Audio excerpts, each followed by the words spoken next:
Part of the observation now is that the laser light passes through the vent and follows the path of the water stream.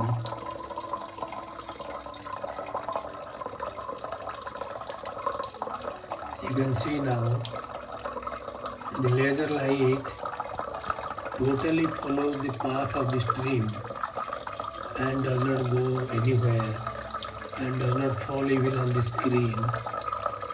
And this is beautiful, this is called, the total internal reflection process, which is observed in all endoscopic camera optical cable pipes.